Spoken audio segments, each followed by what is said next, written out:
Alright guys, it's Sunday, usually the point of the week where we do a championship roundup, but as deadline day is tomorrow, we have to jump in and do another transfer update because so much has happened over the last 48 hours. But of course I still want to hear from you guys if you went to a game over the weekend. We have plenty of action unfolding. Middlesbrough maintaining their perfect run at the top of the championship at the expense of Sheffield United, where the pressure's really piling on Ruben Sellés. We had Leicester with that big win over Birmingham on the Friday night. QPR getting back to winning ways against Charlton. Ipswich still winless. They were held to a 2-2 draw with Derby. Wrexham getting their first win of the season away at Millwall. Yeah, loads of talking points to come out of that weekend. But today we've got so many transfers to talk over because so much has happened in the Championship over this last 48 hours. Let's just jump in. Finally had confirmation that Stoke City have signed Slovakia international Thomas Rigo. He's joined the Potters for a fee of around about 3.5 million. We knew that Stoke were in need of strengthening this position, obviously after Wouter Berger going out earlier in the window. Rigo had been heavily linked with the move to Stoke for the past 4 or so weeks at least. Has taken its time to get over the line, but finally that one's been confirmed. We've had confirmation of Southampton midfielder Matheus Fernandes joining West Ham United in a deal worth over £40 million.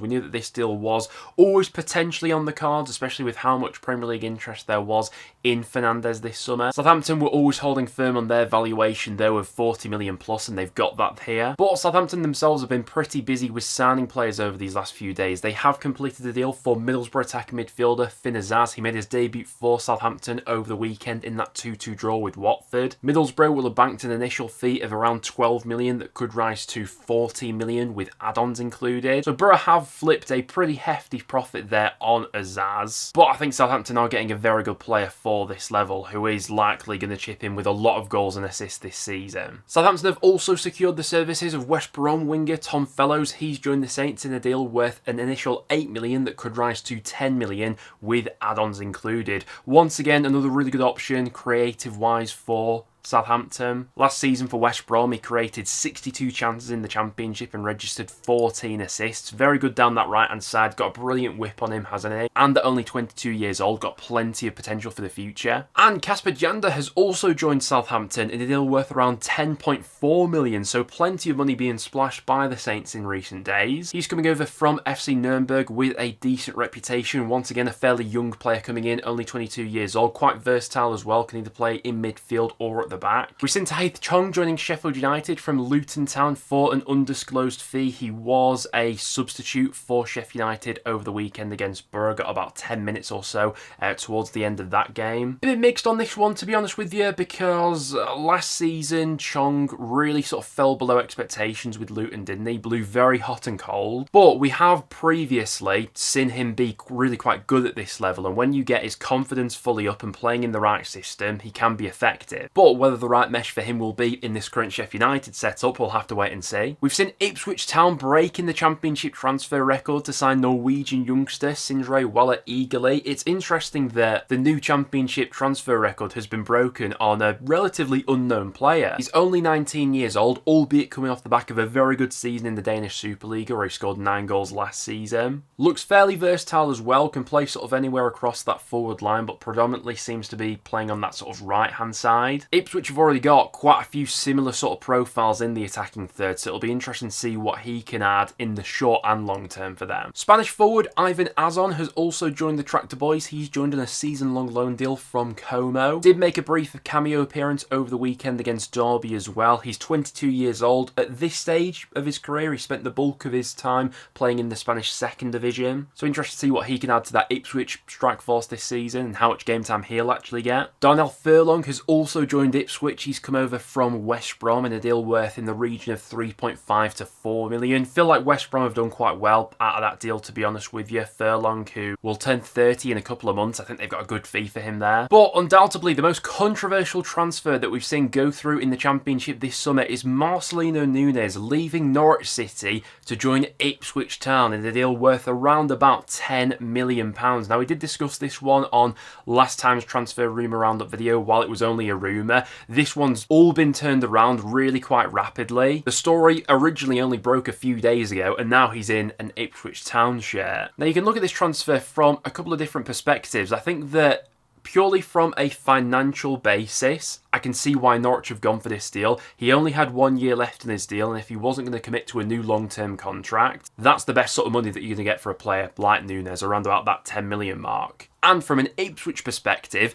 he is probably the type of midfielder that they have been lacking. I felt watching Ipswich so far, they've lacked that sort of profile in midfield where they have looked a little bit disjointed for me, obviously. They tried their best to go after Hayden Hackney but couldn't make that deal work, so felt like Nunez was probably a backup option. But just the controversy of making a straight swap from Norwich to Ipswich, I mean, I cannot fathom a situation where, let's say, one of North End's best players makes a direct transfer to Blackpool or anything like that. Like, my head would be on Mars at that stage. For that reason, I'm very interested to get some verdicts on this one in the comments down below from both Norwich and Ipswich fans. But it's not all bad news for Norwich because they have agreed the deal to sign Pelly Matson. Now, they were linked with the midfielder earlier in the summer but couldn't seem to make a deal work at the time. But with Nunez going out, they had some more wiggle room to make this deal happen. He's joined an initial deal worth about 2.7 million, but that could rise to about 3 million with add-ons included. West Brom have completed a deal to sign Chelsea defender Alfie Gilchrist in a deal worth in the region of £2 million. The fact that they've got this deal over the line for around about 2 million and they've sold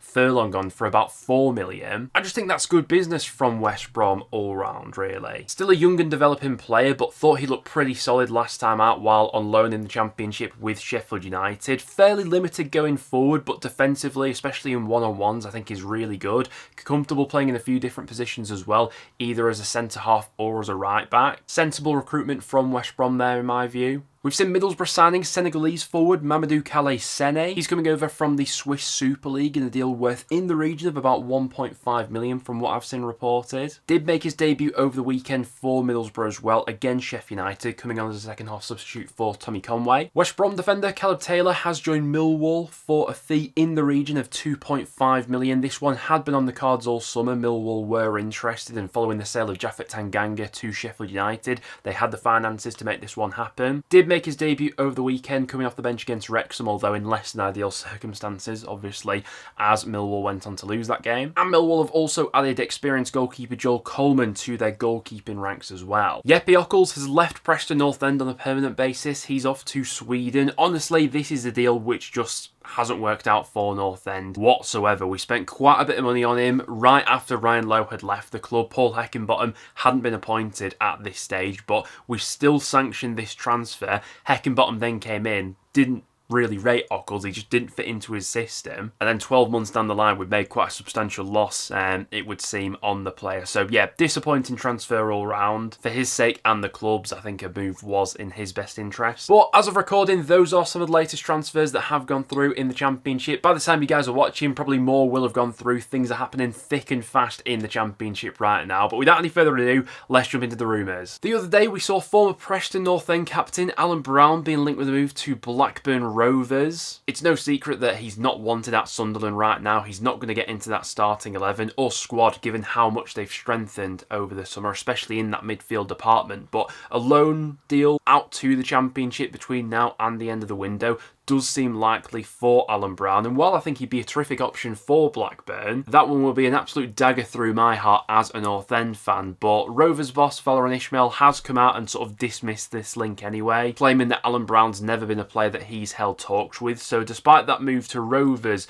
not looking on, a move elsewhere in the Championship looks very likely for Alan Brown. Another contender for his signature is Millwall. They were linked with him earlier in the window, and with that link with Alex Neil, Alan Brown probably played his best football of his North End career under Alex Neil. I could absolutely see why he'd be interested. Think he'd be a really good fit into that Millwall side as well. So much Championship experience, brilliant box-to-box midfielder. If he is going to go out on loan, yeah, there'll be plenty of Championship suitors, I'm sure. One deal that Blackburn do seem confident about getting over the line, though, is for Icelandic forward Andri Gudjonsson. Now, he was someone who was heavily linked with a move to Preston North End just a week or two ago, but North End, it would seem, were only willing to sanction a loan deal at the time, whereas Blackburn have gone in with a permanent offer. A deal it has been agreed with Genk in the region of about 1.7 million. I would have happily welcomed him at North End, so for Blackburn I think that's a decent option as to their striking options. Senegalese defender Formose Mendy is set to complete a loan deal to Watford. He was at Vicarage Road over the weekend for their game against Southampton. Going off reports, that one looks to be a loan deal, potentially with an option to buy thrown in there. We'll have to wait and see until this one's officially confirmed. Portsmouth have rejected an offer from Leicester City for winger Josh Murphy. According to reports, Leicester's opening offer has fallen quite a bit below Pompey's valuation for the player, and to sell him at this stage of the window, you'd have to imagine it would take a mammoth fee. Now, Leicester could be quite active in these final days of the window, but I can't help but feel like other positions should be a bit more of a priority for them maybe. They've already got some decent quality in those wide departments, albeit someone like a Murphy, you absolutely wouldn't turn your nose up at. He was one of the top chance creators in the Championship last season, an integral part to how Pompey play, albeit he's still got a couple of years left to run on his deal at Portsmouth, and like I say, for them to sell at this stage of the window, it would have to take a massive offer. Another winger that Leicester have been linked to in recent days is Spurs' Manor Solomon. Sheffield United, another Championship club who have registered an interest in the 26-year-old. He obviously spent last season out on loan with Leeds in the Championship, and did brilliantly, got 10 goals, 12 assists, one of the best left wingers in the league last season. There has been a bit of interest from clubs in the Premier League as well. Leeds United, Burnley at different stages have been linked. But if Spurs are going to sanction another loan deal to the Championship, be a very good option. We all know that Gustavo Hamer has been heavily linked with a move to the Premier League all summer, and the links to Leeds United have resurfaced once again in recent days. Now, he did play the full 90 minutes against Middlesbrough over the weekend, but following Sheffield United's less than ideal start to the season, if a proper bid does come in for him between now and the end of the window, you'd imagine he'd be pushing for that move as well. There have also been links with the likes of Everton and PSV throughout the summer, but the interest from Leeds United has always seemed to be the most concrete, so let's see where that one goes. Patrick Bamford was quite heavily linked with a move to Wrexham earlier in the summer, and he's now available on a free after having his contract terminated by mutual consent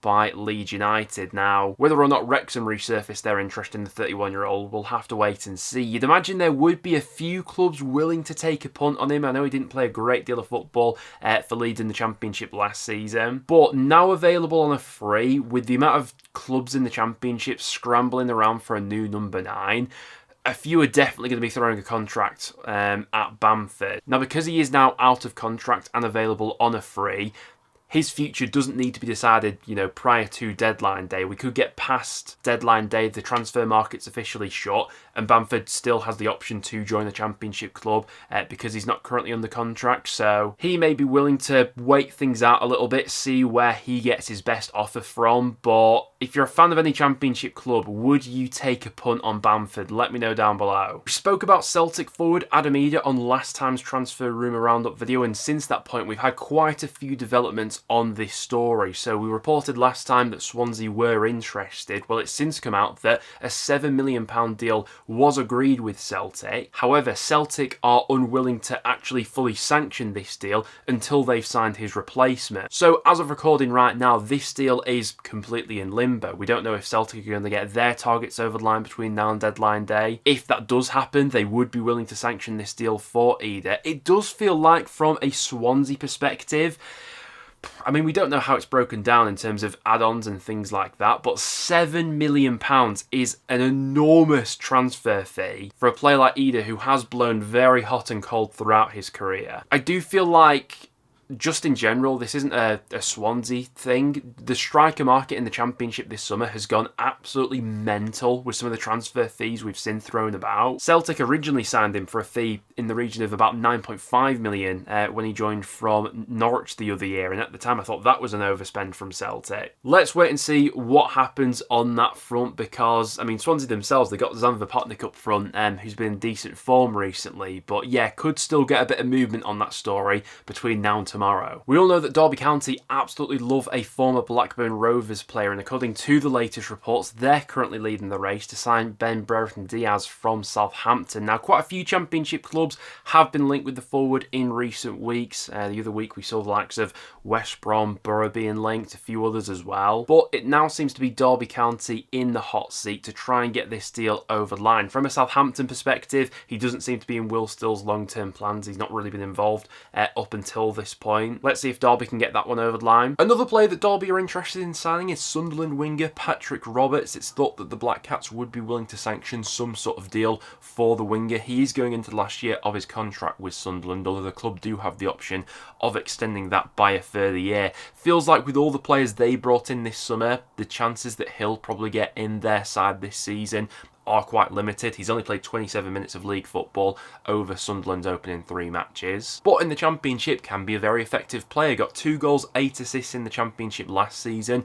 It's thought that plenty of clubs are interested in a loan deal, but Derby would be interested in a permanent. So let's see what happens on that front. Millwall won't want to lose Mihailo Ivanovic at this stage of the transfer window. Parma have had their recent bid of around about £7 million rejected by Millwall, with the Championship club demanding a fee in excess or around about 15 million if they're going to sell at this stage. Now, we always tend to get quite a bit of movement in the market, especially with the strikers that are going to be on the move towards the end of the window. But losing a player as pivotal as Ivanovic at this stage, even if it is for good money, really could be detrimental to the rest of Millwall's season. So Parma still interested. You've also got Leicester City, who have been sniffing around that deal as well of late. Middlesbrough are still interested in a deal for Hull City goalkeeper Ivor Pandor. It has been reported that Borough would be open to a potential swap deal, sending Seny Dieng in the opposite direction, maybe with a little bit of money involved as well, and then they get Pandor coming into the Riverside. It has been reported previously that Hull value the goalkeeper at around about 5 million, so let's see what wiggle room we get with that deal over these next few days, because Borough clearly still very interested. Sheffield Wednesday forward Bailey Kenamateri has been linked with plenty of Championship clubs right now, and we've recently seen Sheffield United having a bid rejected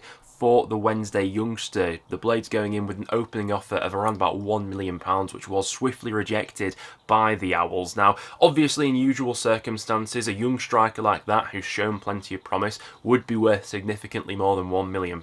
But with Wednesday's, obviously, financial situation over the summer, Sheffield United thought they'd go in with a bit of a cheeky opening bid there. Now, it's not just the Blades who have been linked. You've also had the likes of Ipswich Town, Blackburn Rovers, Preston North End all circling as well. Let's see if we get any more bids going in for him over these next few days. Swedish midfielder Haran Ibrahim has been linked with a few Championship clubs, along with a whole host of sides from around Europe as well. Of those Championship clubs who are interested, you've currently got the likes of Oxford United and Queen's Park Rangers, who have both been linked in recent days. Neither, as of recording, have gone in with an official proposal, but that could change quite rapidly. And sticking with QPR for a second, Leicester City is still interested in a deal for Ryan Coley. Foxes have been linked with plenty of forwards over these past few days, and obviously the obvious link here is with Marti Cifuentes. He'll know the player well from his time at QPR previously. Now, the youngster did sign a new long-term deal with QPR only back in the January transfer window, so any deal at this stage of the window, you'd imagine QPR will be wanting decent money. Looks like it's Preston North End who are currently leading the race to sign Everton youngster Harrison Armstrong on loan for the season. He obviously spent the second half of last season on loan with Derby and did tremendously well during that loan stint. Now, interestingly, he has been in and around the Everton first team this season, made a cameo appearance against Brighton, been on the bench against Leeds and Wolves as well, was brilliant in the Carabao Cup for the Toffees as well. But David Moyes has to weigh up what's better for Armstrong's development, sitting on the bench for Everton and getting the odd cameo appearance here and there in the Premier League, or getting consistent regular game time for a club in the Championship like a North End. I do think North End are still crying out for another midfielder, and Armstrong would tick a lot of boxes. I think we have utilised the loan market quite well so far. Alfie Devine, I think, has been a terrific pickup. Lewis Dobbin as well has looked very tidy. Armstrong would be another top capture if we were able to get that deal over the line. North End are also one of the Championship clubs who have been linked with Barnsley's Davis Keeler-Dunn in recent days, but to get this deal done between now and deadline day, I think will be a tricky one for North End. We knew from earlier in the window that Barnsley valued him at around about 5 million. He's still on a decent contract at Oakwell as well until 2027, but with the option of an extra year. He's going to be absolutely pivotal to Barnsley's promotion hopes this season. He just scored a brace over the weekend against Huddersfield. Scored 18 goals in League One last season. I just think that with the other striker targets that North End have missed out on because we weren't willing to match the fees that other Championship clubs have paid. I just struggle to see us getting this deal done, as much as I'd like to see him in the North End shirt. But there you guys have it. That will now wrap it up for today's video. Thank you very much for tuning in. As always, anything else that we missed off today, make sure to get it in the comments down below. So much is going on in the Championship right now with deadline day tomorrow. We've got new rumours popping up from absolutely everywhere. But if you did go on to enjoy, make sure to drop a like, and I'll catch you guys in the next one.